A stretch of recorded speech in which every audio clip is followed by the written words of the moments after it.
পূর্ববর্তী ক্লাসে আমরা অ্যারের পরিচিতি নিয়ে একটু সংক্ষিপ্ত আলোচনা করেছি। এই ক্লাসে আমরা অ্যারের একটু প্রকারভেদ দেখব এবং সেটা আমরা চেনার চেষ্টা করব। তো অ্যারে হচ্ছে মূলত ২ প্রকার।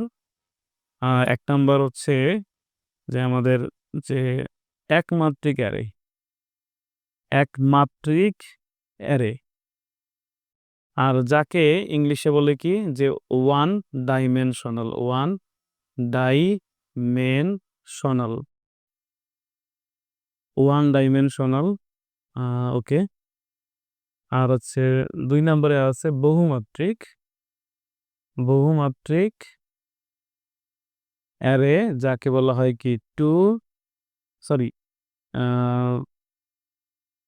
2 ডাইমেনশনাল না, এখানে আমরা বলবো যে বহুমাত্রিক সেটা হচ্ছে কি মাল্টি ডাইমেনশনাল। ঠিক আছে? এটা হবে মাল্টি আ ডাইমেনশনাল অ্যারে।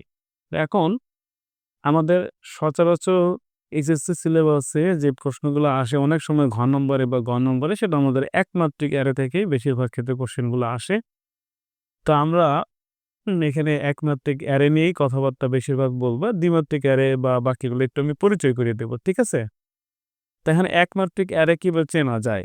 তো আমরা যদি অ্যারেতে কখনো যদি দেখি যে এইভাবে ধরো একটা ইন্ট, এখানে এক্স, এখানে এইভাবে একটা ব্র্যাকেট দিয়ে রাখছে, রাখার পরে এখানে ধরো 2 দিয়ে রাখছে।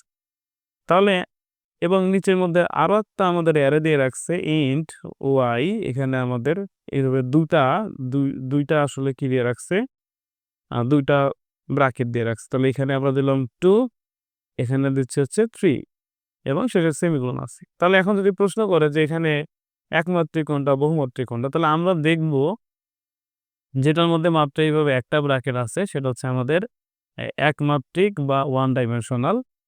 আর এইটাকে কয়টা মাত্রা আসলে পাচ্ছি? তাহলে এখানে আমাদের ১ম ব্র্যাকেট একটা জিনিস বোঝায়, পরেরটাকে আরেকটা বোঝায়। তাহলে এটা কিন্তু অ্যাকচুয়ালি আমাদের দ্বিমাত্রিক। ঠিক আছে? দ্বিমাত্রিক। তো দ্বিমাত্রিক কিভাবে হলো আমি সেটা বুঝাই দেব, সমস্যা নাই। তারপরে ধরো আমি যদি আরেকটা অ্যারে বানাই, এখানে ইন্ট ধরো এম আছে। এখানে আমাদের কি আছে 2, এখানে আছে হচ্ছে 3, এখানে আছে ধরো আবার 2। তো বেসিক্যালি এটা আমাদের কি হয়ে গেল? এটা কিন্তু আমাদের হয়ে গেছে 3 ডাইমেনশনাল বা এটা হয়ে গেছে ত্রিমাত্রিক। কিন্তু আমরা তো অ্যারে পড়লাম ২ টা। একটা হচ্ছে কি, একটা বললাম যে একমাত্রিক, আরেকটা বললাম বহুমাত্রিক। অ্যাকচুয়ালি বহুমাত্রিক হচ্ছে ২ প্রকার। বহুমাত্রিক ২ প্রকার মানে সেখানে হচ্ছে দ্বিমাত্রিক আছে এবং ত্রিমাত্রিক আছে। তার মানে এই যে এটা হচ্ছে একমাত্রিক, আর বাকি যে ২ টা দেখতে পাচ্ছি এই ২ টা হচ্ছে বহুমাত্রিক। তো বহুমাত্রিকের মধ্যে এটা হচ্ছে দ্বিমাত্রিক এবং এটা হচ্ছে ত্রিমাত্রিক। তো দ্বিমাত্রিক অ্যারেকে ইংলিশে কি বলা হয়? ইংলিশে বলা হয় 2 ডাইমেনশনাল, যাকে আমরা সংক্ষেপে বলতে পারি 2D।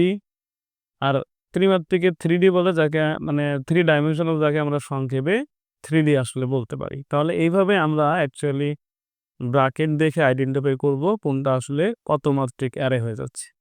তো এখন এখানে একটু আমরা দেখি যে আমরা যে এইভাবে ব্র্যাকেটগুলো দিলাম, তো সেগুলোর কোনো আলাদা কোনো মিনিং আসলে আছে কিনা বা সেটা আসলে কাকে নির্দেশ করে। তাহলে আমরা যদি দেখি যে আমাদের আ একটা মাত্র আসলে ব্র্যাকেট আছে এভাবে স্কয়ার ব্র্যাকেট, তাহলে আমরা বুঝবো কি এবং একাধিক থাকলে কি বুঝবো? তো যদি আমাদের এরকমভাবে একটা মাত্র ব্র্যাকেট থাকে তাহলে বুঝতে হবে সেটা একমাত্রিক। তাহলে একমাত্রিক অ্যারে হইতে গেলে সেখানে হয় একটি সারি থাকবে, না হয় একটি কলাম থাকবে। ঠিক আছে? একটি কলাম। তার মানে একমাত্রিক সারিতে হয় একটি সারি, না হলে একটি কলাম থাকবে। দ্বিমাত্রিক অ্যারেতে আমাদের এই ১ম যে পার্টটা আছে এটা বোঝাচ্ছে সারি। ঠিক আছে? আর পরে এখানে বোঝাচ্ছে কি যে কলাম। তার মানে আমাদের এই যে আমরা যদি অ্যারেটা বানাই সেখানে সারি থাকবে আর হচ্ছে কলাম থাকবে। ঠিক আছে? তাহলে কয়টা সারি? এইখানে আমাদের 2 উল্লেখ করা আছে। তাহলে বুঝতে হবে এখানে ২ টা সারি হবে এবং কয়টা কলাম হবে? ৩ টা কিন্তু কলাম হবে। তাহলে আমি যদি এখান থেকে অঙ্কন করতে যাই, এটা কিন্তু টেবিলের মতো হয়ে যাচ্ছে। তাহলে আমি এভাবে সারি কয়টা বানাবো? এভাবে ২ টা সারি বানাচ্ছি। ঠিক আছে? এইভাবে একটা সারি এবং নিচের মধ্যে আরো একটা সারি।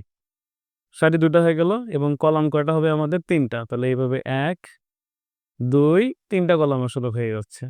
এখন তাহলে আমরা যদি আরো তৈরি করি এখান থেকে, দিচ্ছি হচ্ছে আ যে ইন্ট বি, তাহলে এখানে আমাদের আসতেছে 4, এদিকে আসতেছে ধরো 2 আসতেছে।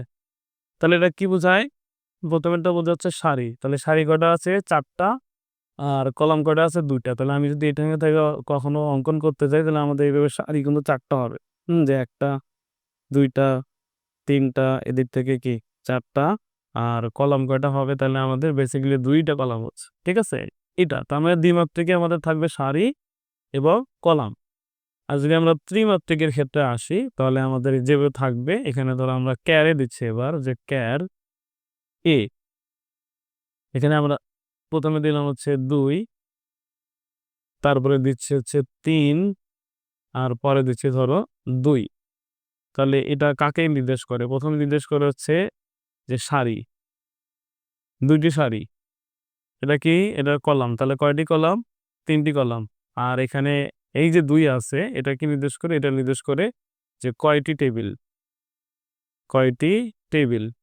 তাহলে এখানে কয়টি টেবিল আছে? এখানে আছে কিন্তু 2টা টেবিল। তার মানে আমাদের বেসিক্যালি 2টা টেবিল বানাবো। সেখানে সারি থাকবে 2টা করে, আর কলাম থাকবে কি 3টা করে। তাহলে কয়টা টেবিল হবে? 2টা টেবিল। আবারও বলি, এখানে টেবিল হবে 2টা, যার মধ্যে প্রত্যেকটাতে কি থাকবে? সারি থাকবে হচ্ছে 2টা, আর কলাম থাকবে 3টা প্রত্যেকটার মধ্যে। তাহলে আমি প্রথমে এদিক থেকে একটা টেবিল বানাচ্ছি।